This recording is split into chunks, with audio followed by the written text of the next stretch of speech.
It's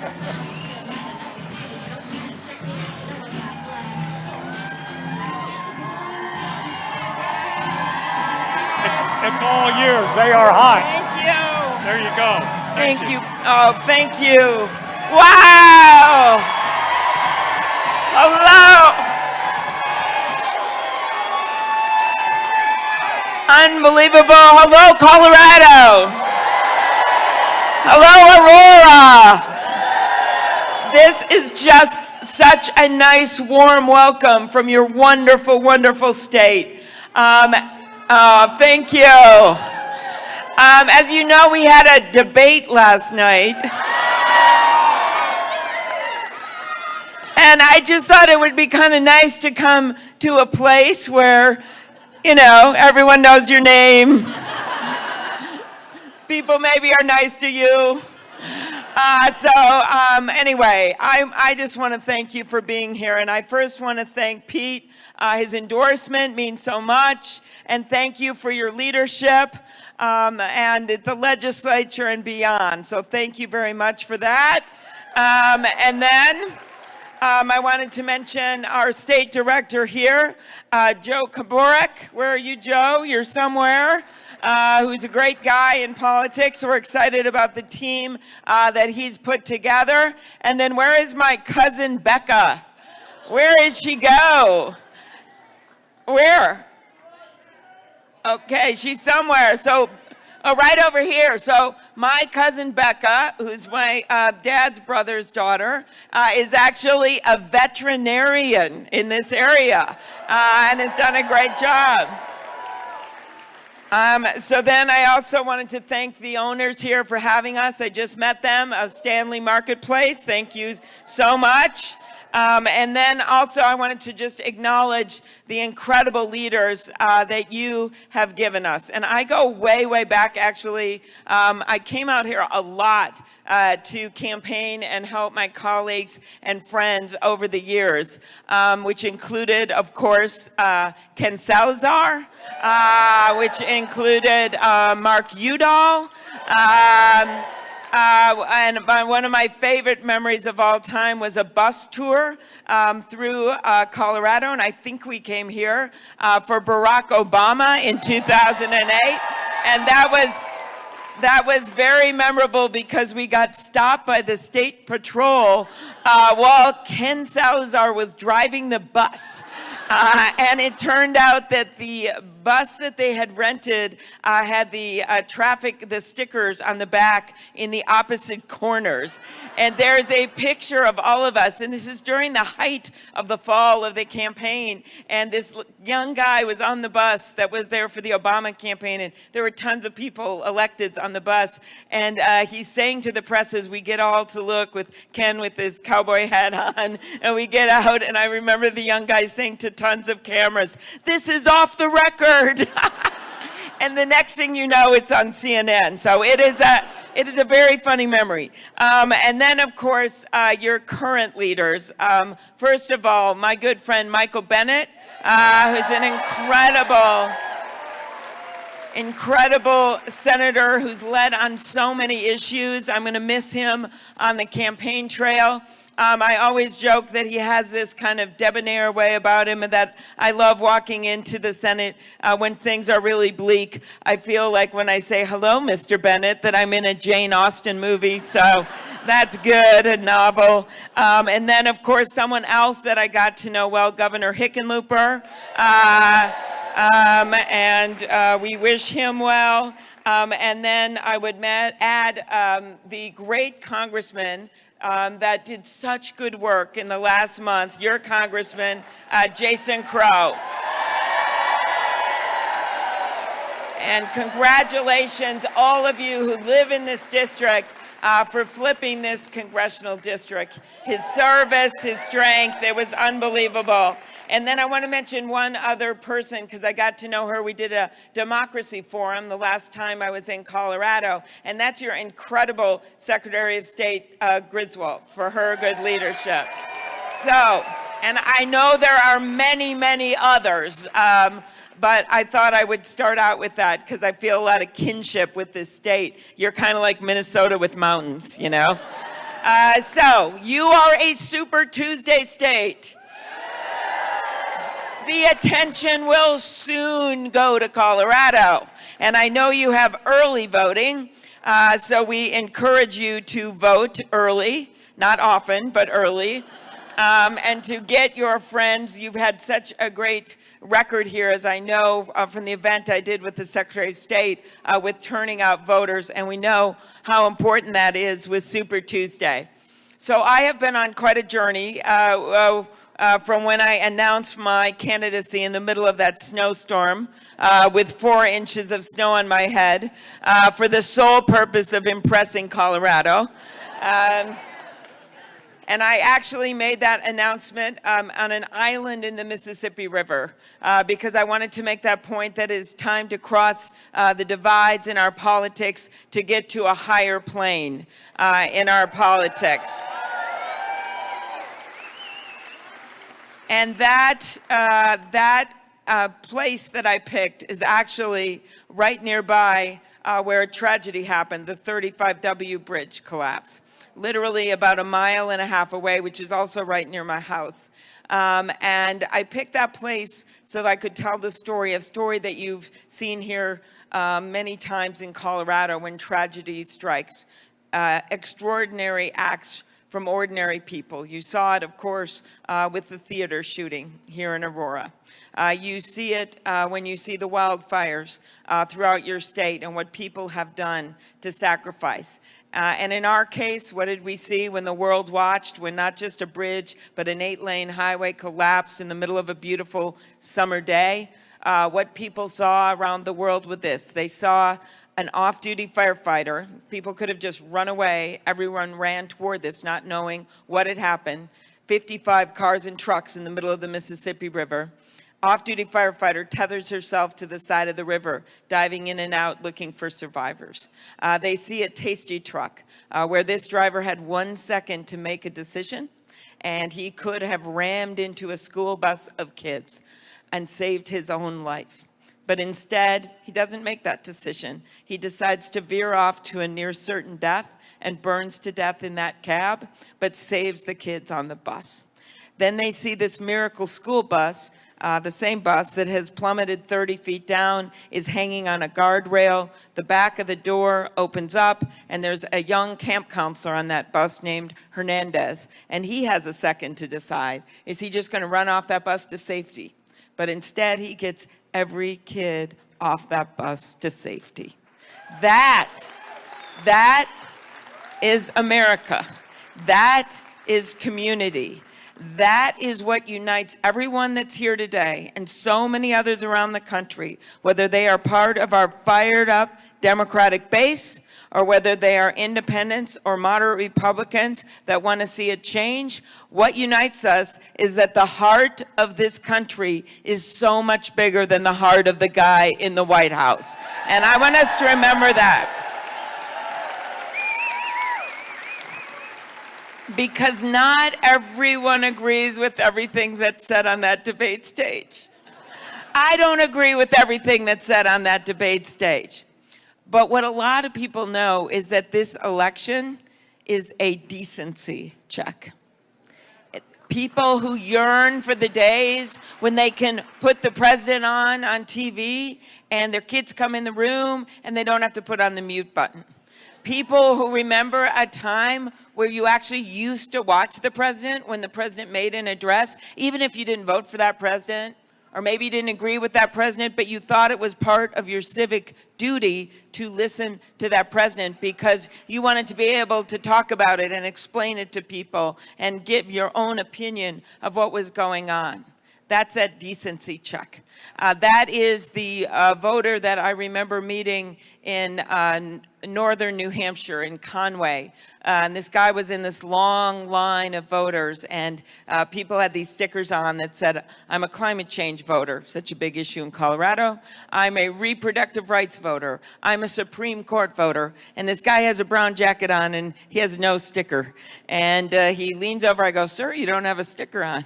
And he says, that's because I was a Trump voter, and we don't have stickers here. And he said, and these are my neighbors, and they don't know, but I want you to know I'm not doing it again. Okay? So as we think about the coalitions that were built in 2018 to bring this House district to your great new representative, right? As we think of the coalitions that were built just recently in states like Louisiana, where we re-elected a Democratic governor, in Kentucky, where we elected a Democratic governor, so that Mitch McConnell now has a Democratic governor. Do you know, by the way, those last two states I mentioned, Louisiana, Kentucky, who went there to campaign the night before the election for the opponents of these governors? Donald Trump. So my first question is, where can we send him next? But my second thing is that we have to remember those broad coalitions and bring people with us instead of shutting them out. The other thing to remember is that this election is a patriotism check. It's a patriotism check. There are a lot of people out there that remember when Donald Trump was at the G20 and he was standing next to Vladimir Putin, a ruthless dictator, and a reporter said, well, what about Russian interference in our election? And Trump turned to Putin and made a joke about it. Think about it. Hundreds of thousands of Americans have lost their lives standing up for democracies, ours and ones around the world. That's what World War II was about. Thousands of Coloradans have lost their life for those democracies. There's people in this room who put their lives on the line, veterans, for those democracies. Four little girls at the height of the civil rights movement in that church in Birmingham, Alabama. They were innocents, and they died simply because they were trying to be part of our democracy, and other people were trying to push them out of that democracy. So many of the best moments in our country's history and the worst moments have been about democracy, have been about our constitutional rights. And this guy makes a joke about it. So that's something really important to remember, especially in the interior of the country, right? By that, I'm including the West and the Middle West. You all know I'm from the Midwest. I actually went on a tour of some of these states that Donald Trump had won. And by the way, on the plane, I saw a poll came out in Pennsylvania that showed that I was, I think, the vice president right now with my, let's say, less name ID, was beating Donald Trump by 8 points, and I was beating him by 7 points in the state of Pennsylvania. So I went on this Blue Wall tour, and I met with carpenters in Pennsylvania, and I met with dock workers in Michigan and dairy farmers in Wisconsin and people in Ohio and people in Iowa. And I finally decided what we're going to do in the middle of the country is that, of course, including the West as well, we are going to build a beautiful blue wall of Democratic and our friendly independent moderate Republican votes, and we are going to make Donald Trump pay for it. That is our plan.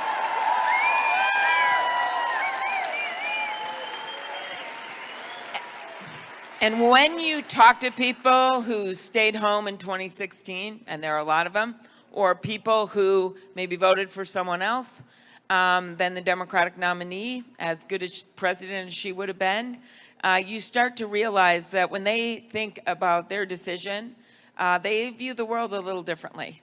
And they start thinking to themselves, you know, I know there's all this news out there on the economy, including in your state, including in my state, but I'm not really sharing in that prosperity. It's not been easier for me to find childcare or to pay for childcare. It's not been easier for me to afford to send my kid to college or to buy my insulin or any other prescription drug where these prices have been skyrocketing.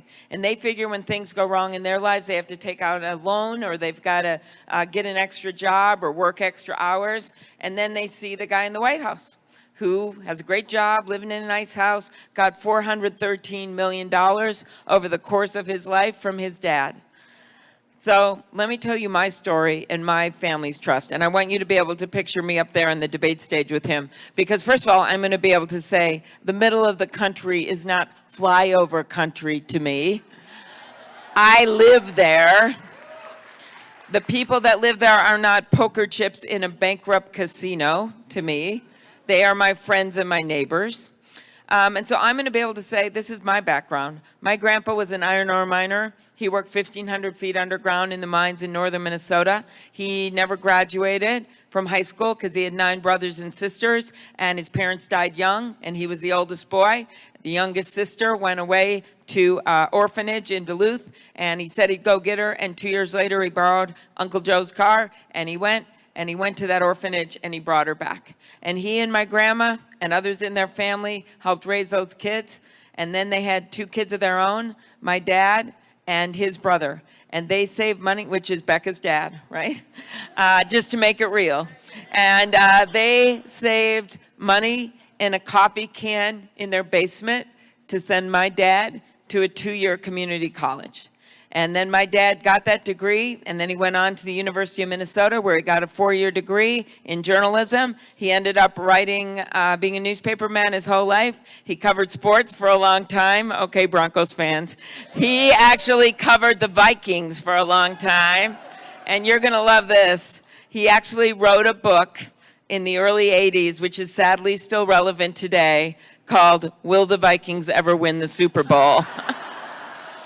So my mom grew up in Milwaukee, and she wanted to be a teacher, and she moved to Minnesota because they had strong teachers unions, and she ended up teaching 2nd grade until she was 70 years old.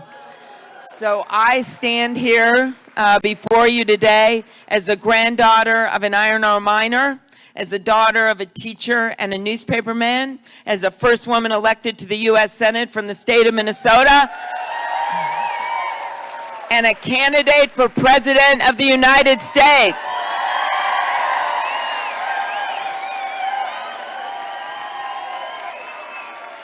And that is because we live in a country of shared dreams, that no matter where you come from or who you know, or what you look like, or where you worship, or who you love, that you can make it in the United States of America. That is so critical to what our country is all about. And so I want to keep those shared dreams with us. And to do that, to bring people with us, we know that, first of all, as we talk to our friends out there, in my case, we know that $413 million that Donald Trump got, it does not fit in a coffee can in the basement, okay? My family's trust was the one in that basement. And I think we all know that when we are given opportunity, we do not go into the world with a sense of entitlement. We go into the world with a sense of obligation, an obligation to lift people up instead of shoving them down, an obligation to bring people with us instead of hoarding it for ourselves. So, to make that really clear, people need something to vote for. And that's why I think so important that we have an optimistic economic agenda for the people of this country. An optimistic economic agenda. That means getting at the things that matter to them in their lives. That means bringing down the cost of health care. You have heard a lot of debates on the stage about that. I personally look at it this way. The Affordable Care Act is now nearly 10 points more popular than the President of the United States. We need to make it better, but I don't think we should blow it up. And the way we make it better is by bringing down the cost of premiums with a nonprofit public option, which is something that Barack Obama wanted to do from the very beginning. The second thing that we do is take on the pharmaceutical companies to bring down the price of prescription drugs. I have been leading on this issue since I got to the U.S. Senate, because that's when I found out that the pharma companies had actually, before my time, had so much clout. They still have 2 lobbyists for every member of Congress. And they went in and got a provision written into law that said Medicare, on behalf of 45 million seniors, cannot negotiate for less expensive drugs. Medicaid can, the VA can. It is written into law, and it doesn't just hurt seniors. It actually hurts all of us, because it's one of the biggest purchasers, right? And they cannot negotiate. So I drafted a bill. I now have over 30 co-sponsors on that bill, and as president, I will get it done to erase those words from the books. The other thing that we can do is to bring in less expensive drugs from other countries. In Minnesota, we can see Canada from our porch. This is a bipartisan bill that I had with my good friend John McCain. I miss him very much. I now have the bill with Senator Grassley, and Bernie and I actually did a similar amendment at midnight one night, and we got 14 Republican votes. People might not have known what they were voting for, but we did. And so I know I can get this done because the president can do this herself, actually. I found 137 things that a president can do herself in the first 100 days without Congress that are legal.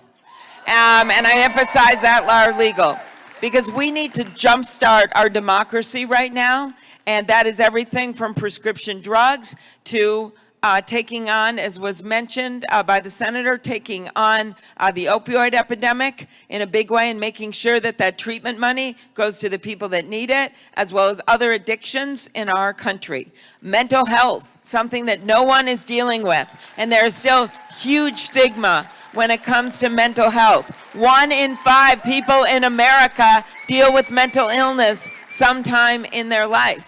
And I have a plan and I show how I'm going to pay for it to get that money out there to help our states to pay for mental health treatment.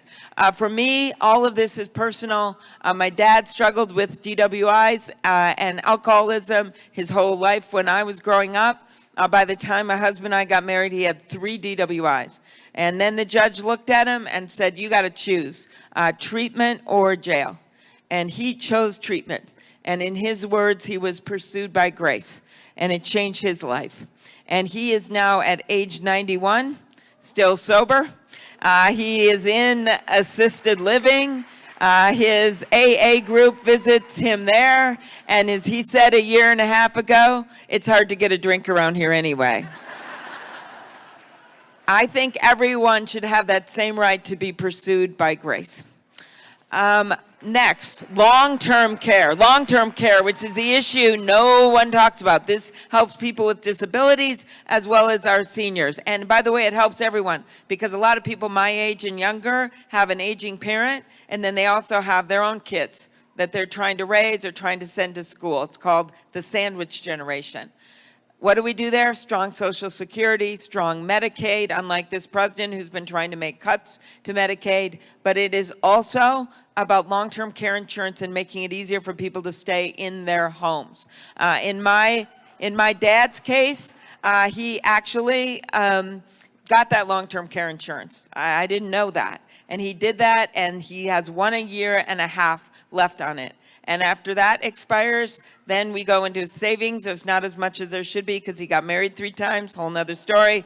And then he goes on Medicaid, and Catholic Elder Care has said they'll take him in because the place he is now doesn't take it.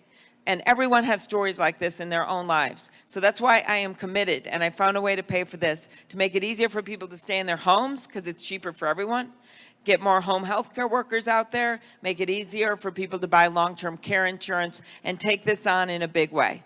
Okay, next thing, which leads to where we are, and that is connecting our education system to our economy. And I know that there are a lot of bumper sticker solutions out there, like free college for all, which I know sounds really good. Let me give you my plan instead and why I think it's better.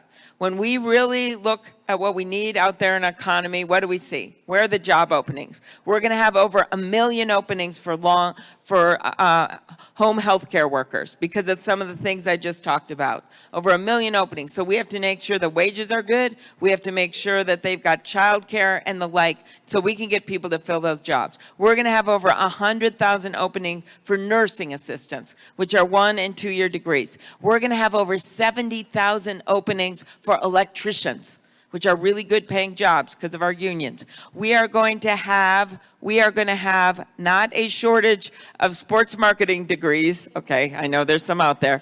We are going to have a shortage of plumbers. That is true. So when you think like that and you look at the openings we're going to have for jobs with 4-year degrees, 2-year degrees and beyond, fastest growing 1- and 2-year degrees, where does that lead you? First, major investment in preschool and K through 12. That's where everyone gets a good start. Secondly, to me, free 1- and 2-year degrees because we want to create incentives for people to get those degrees. Then for 4-year degrees and beyond, doubling the Pell Grants. That's not loans, those are actual grants from $6,000 to $12,000 a year and making sure that the money goes where they need it, which is to go from $50,000 in cap on income up to $100,000. That way, you're not using hard-earned taxpayer money to send wealthy kids to college. Instead, you're using it to help the people that need it, and you're making it easier, and you're creating incentives for people to fill some of those jobs that we have. The other piece of it is making it easier to pay back loans. This isn't just in my first 100 days, in my first 100 seconds. First solution, fire Betsy DeVos.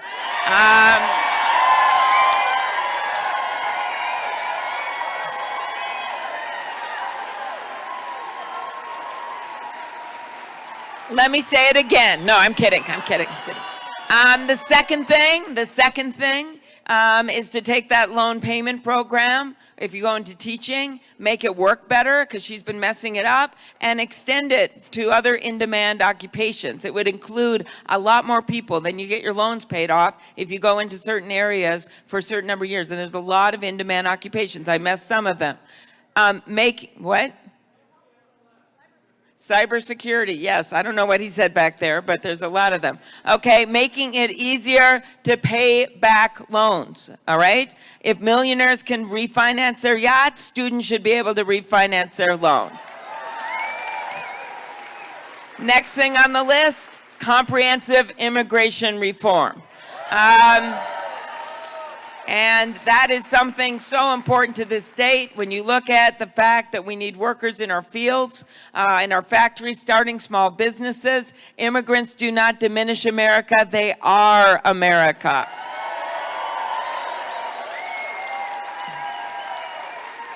Other challenges that are hitting Colorado in a big way, the challenge of climate change. That is a big thing. And for that, number one, on day one, get us back into the International Climate Change Agreement. When we got out of that agreement, only Nicaragua and Syria, when Donald Trump took us out, were not in the agreement. They are now in the agreement. The clean power rules, the gas mileage standards, all of those things can be done without an act of Congress. But then to really tackle this in a big way, when you see those fires in your state, when you see the flooding that we've seen in the Midwest, when you look through the binoculars of a friend of mine on the Nebraska border named Fran who said, that's my house. I bought it with my husband. We have 4-year-olds. This is where I wanted to retire, but now the whole first floor is underwater. My kitchen, she said, I love the kitchen. I love the way the light comes in the kitchen. And then I said, Fran, is this a river? Did you buy a house on a river? There's raging water. She says, no, that's the road. She says, the river is 2.5 miles away, and it's never come this close before. That is climate change. So when we look at how we do this, and this is very key, we've got to make sure if we're going to pass this, that it works for regular people.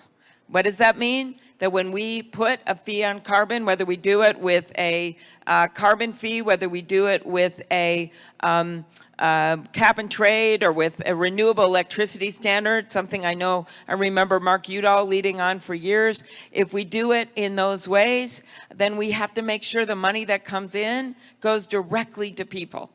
dividends directly. I was trying to say that last night and I got cut off, so I could say it to you and finish my answer because I don't have 45 seconds. We've got to make sure the dividends go back to people. Otherwise, it's going to be bad policy because we've got to help them with heating bills, with cooling bills. We've got to help areas that are going to see transitions in jobs. There's some areas that are going to see a whole bunch of new jobs and others areas that are going to see a change. So we've got to put incentives in place, not just for green energy jobs, actually, for all manufacturing jobs. And it's got to be airtight in the bill or we're not going to be able to pass it.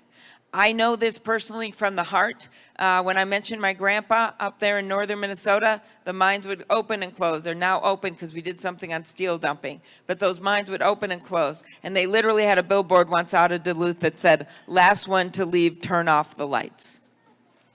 I'll never forget that. And so that's why for me, it's going to be, yes, public policy from my head, but also from my heart. Okay, well, another challenge I want to raise, and then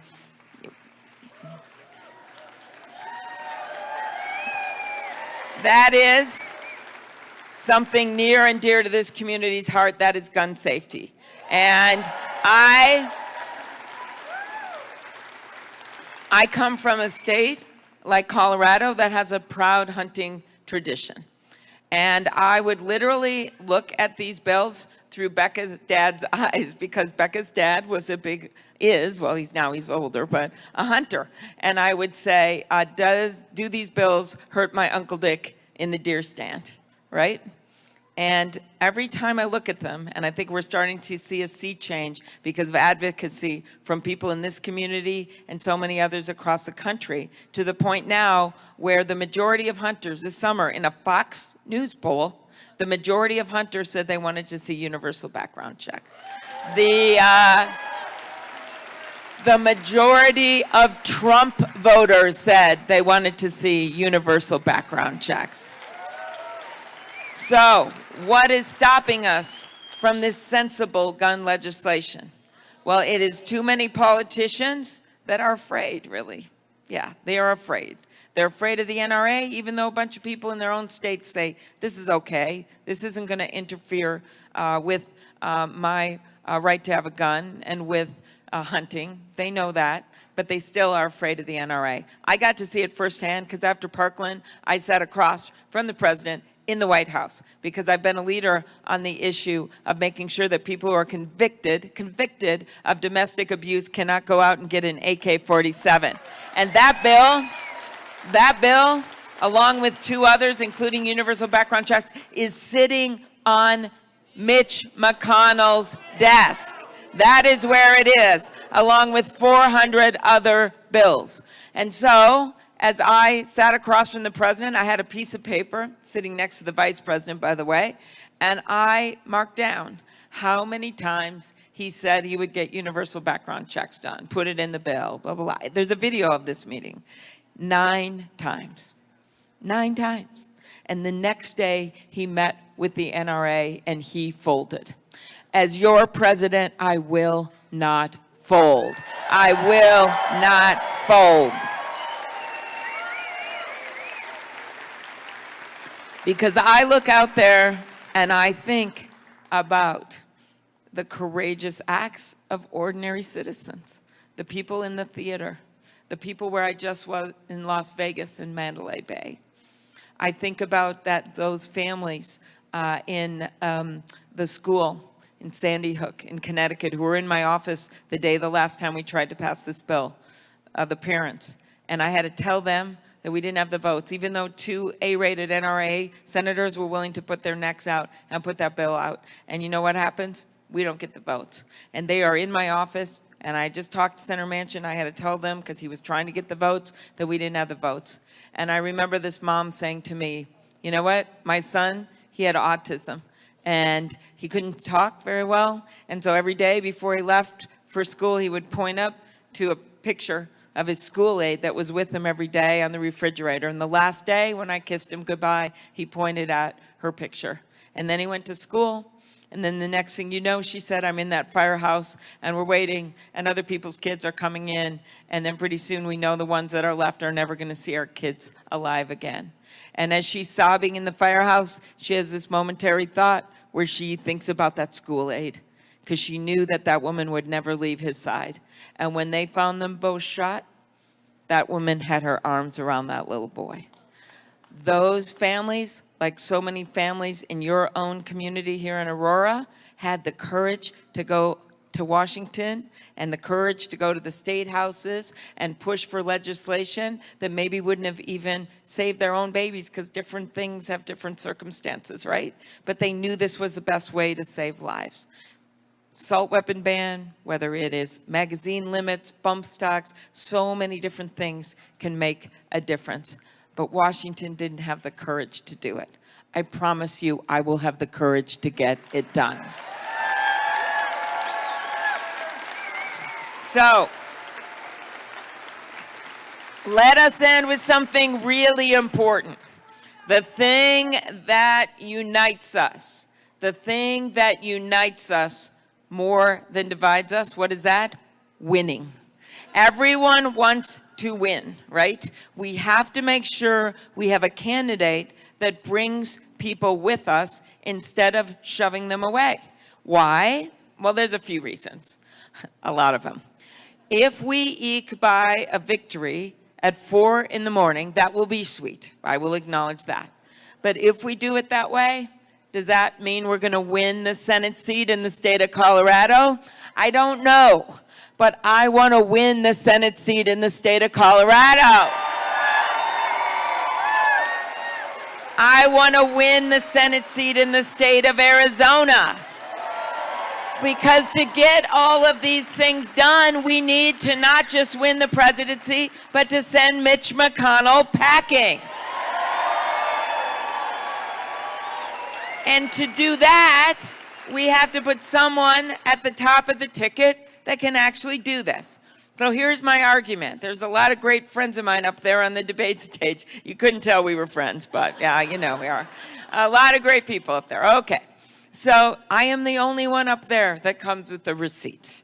I am the only one up there that has won in districts like this one, who has won big time, not once, not twice, but 3 times in suburban of suburban districts, in rural red districts. How do I do it? Because I go not just where it's comfortable, but where it's uncomfortable. Because I don't think any area of the country or any district should be left behind. My husband is the 3rd of 6 boys, and they would used to go on a trip. He grew up in a trailer home with triple bunk beds, and they had a station wagon, and every summer they would go somewhere on a trip. And my husband was the 3rd one, the quiet boy, the good boy. And the story is that maybe once or twice when they would pull out of a gas station, they'd forget he wasn't in the car, and they would left him behind. I can tell you this, I'm not going to leave areas like Aurora behind at the gas station, because I think you have to win big. You have to win big. And my story, not only did I win those rural and suburban, I have won Michelle Bachmann's district every single time. I have run against congressmen. In fact, everyone I've run against have left politics for good, which sounds pretty good with the guy in the White House. And so, as I said last night on the debate stage, I've won all the way back to 4th grade. There's a lot of boasting that goes on up there, where my slogan back then, which I've since abandoned, was all the way with Amy Kay. So I think the way we do this is by winning with our fired up Democratic base that is so fired up. But then, just as you did in this great state in that last election in such a big way, it is by bringing people with us, by talking to people that maybe voted Republican in the past. And I know there's some in this room. It is by bringing, thank you. It is by bringing these independents with you. It's by bringing people with you that stayed home in 2016. It's by doing politics the right way, the old-fashioned way. Because I can tell you this. I told the story in the debate before this because I was thinking through that impeachment hearing a lot, because we had a lot of time to think. And I was thinking about what's missing right now in our government and in our White House. This president has this unbelievable inability to put himself in the shoes of others. The way he goes after immigrants, the way he goes after people of color, the way he goes after people that just have different lives than him. And I thought to myself of Franklin Delano Roosevelt, because we were talking a lot about former presidents during that hearing. We were talking about it so much like our founding fathers way back, like Madison, Jefferson, that I literally started looking at my colleagues and thought, their hair looks like a founding father at midnight. But as I thought about Roosevelt, I remembered that when he died, he was so beloved in our country that people, they put his body on a train and took it from Georgia to Washington, D.C., and people spontaneously stood on the side of the railroad tracks to show their respect. And the story is that a reporter saw a guy standing there, regular guy, got his hat in his hands, crying, and the reporter comes up to the guy and he says, "Sir, I'm sorry to, hope you don't mind if I ask, but did you know President Roosevelt?" And the guy says, no, I didn't know President Roosevelt, but he knew me. He knew me. I can tell you this. If you are struggling between trying to decide if you're going to pay for your long-term care for your parents or your child care for your own kids, I know you and I will fight for you. If you can't decide if you're going to fill your insulin prescription or your refrigerator, I know you and I will fight for you. And if you can't figure out how to stretch your paycheck to pay for that education for your kids or to pay for your rent or your mortgage, I know you and I will fight for you. That is what this election is about. So despite everything and all the fighting that's going on right now on that debate stage, I am someone that has brought people with me with that simple heart. And I think that is what's going to guide us through this election in a big way. So the last thing I ask you to do is, you see my color green?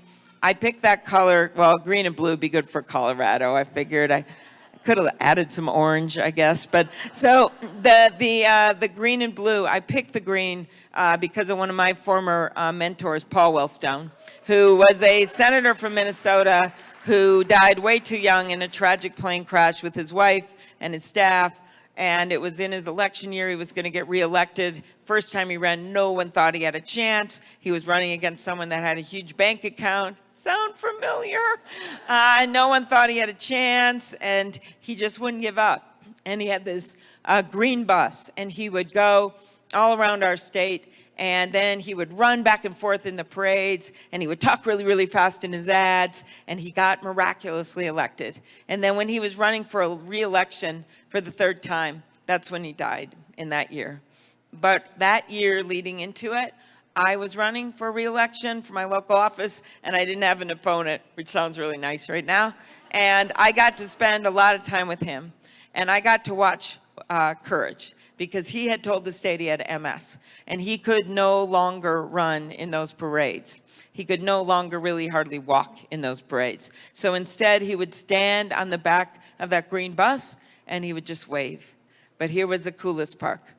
He had energized so many people in these green shirts to run around that bus, and they were just running in constant motion that you didn't even notice he wasn't running himself.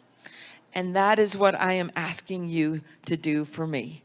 Not literally run around an Aurora bus, but I am asking you, because I can't go to every state and be there all the time, because I love grassroots campaigning. I love getting around your state in that bus with Salazar and those guys. I loved it, but I can't do that because we've got umpteen of these Super Tuesday states, not to mention Nevada and South Carolina in front of us. So I'm asking you to do that for me.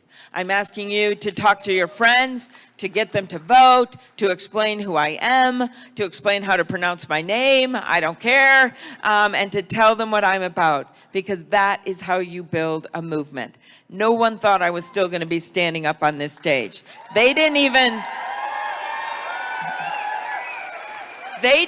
think I was going to make it through that snowstorm when I announced. They didn't make it think I was going to make it through the summer or on the debate stage, but I am still standing because of pure grit. And it is the same grit of so many people in the state of Colorado who pick themselves up every day no matter what happens, who have the resilience to keep going. So I'm asking you to do that for me, and then we will win and we will beat Donald Trump. Thank you, Colorado.